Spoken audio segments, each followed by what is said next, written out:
നമ്മുടെ കർത്താവ് ഈശോ മിശിഹായുടെ കൃപയും പിതാവായ ദൈവത്തിൻ്റെ സ്നേഹവും പരിശുദ്ധാത്മാവിൻ്റെ സഹവാസവും നിങ്ങളോട് കൂടെ ഉണ്ടായിരിക്കട്ടെ. ഏതു കാര്യത്തിലാണ് ഇന്ന് വിഷമിക്കുന്നത്? എന്ത് കാര്യമാണ് ഇന്ന് പ്രാർത്ഥിച്ചത്? എന്ത് നിയോഗത്തിൻ്റെ മേലാണ് ദൈവം ഇടപെടേണ്ടത്? ആ വിഷയത്തിൻ്റെ മേൽ ഇന്നൊരത്ഭുതം നടക്കാനിടയാകട്ടെ. യേശുവിൻ നാമത്തിലുള്ള അത്ഭുതം ആ ഭവനത്തിൽ സംഭവിക്കണമേ. ഈ വീടിനെ മുഴുവനായി സമർപ്പിക്കുന്നു. ഓരോ വചനം കേൾക്കുന്ന ഭവനത്തെയും അതിലുള്ള ഭാര്യ, ഭർത്താവ്, മാതാപിതാക്കൾ, കുഞ്ഞുങ്ങൾ എല്ലാവരെയും ഓർത്ത് പ്രാർത്ഥിക്കുന്നു.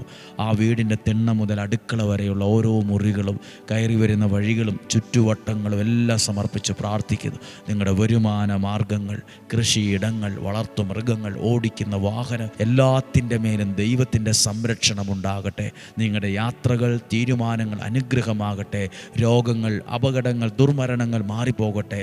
ദീർഘായുസ്സും ആരോഗ്യവും ഉണ്ടാകട്ടെ. സമാധാനവും സന്തോഷവും ഐശ്വര്യവും ഉണ്ടാകട്ടെ.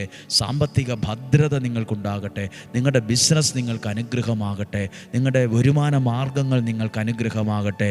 നിങ്ങൾ എടുക്കുന്ന തീരുമാനങ്ങൾ പാളിപ്പോകാതിരിക്കട്ടെ. മന്ത്രവാദം, കൂടോത്ര, ക്ഷുദ്രപ്രയോഗം, അസൂയ, അസ്വസ്ഥത കൊണ്ടും ചെയ്യുന്ന കാര്യങ്ങൾ ഒരാളും ഏൽക്കാതിരിക്കട്ടെ. ഒരാളിലും അത് തൊടാതിരിക്കട്ടെ.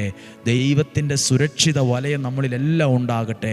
നിങ്ങളുടെ യാത്രകളിൽ ദൈവത്തിൻ്റെ സംരക്ഷണം ഉണ്ടാകട്ടെ. എടുക്കുന്ന തീരുമാനങ്ങൾ, പഠിക്കുന്ന കുഞ്ഞുങ്ങൾ, ഹോസ്റ്റലിൽ, സ്കൂളിൽ, കോളേജിൽ, വിദൂര രാജ്യങ്ങളിൽ പഠിക്കുന്ന ഓരോ കുഞ്ഞുങ്ങളും അനുഗ്രഹമാകട്ടെ. നല്ല ജോലി ലഭിക്കാൻ ഇടയാകട്ടെ. സാമ്പത്തിക പ്രതിസന്ധികൾ മാറട്ടെ. ആ ജപ്തിയൊക്കെ മാറിപ്പോകാൻ ഇടയാകട്ടെ. ആ ലോണ് ശരിയാകാൻ ഇടവരട്ടെ. ഇന്നും ജീവിക്കുന്ന യേശുവിൻ നാമത്തിൽ മനസ്സുകൊണ്ട് പ്രാർത്ഥനയോടെ നിങ്ങളെ അനുഗ്രഹിച്ച് പ്രാർത്ഥിക്കുന്നു. ഇപ്പോഴും എപ്പോഴും എന്നേക്കും. ആമേൻ.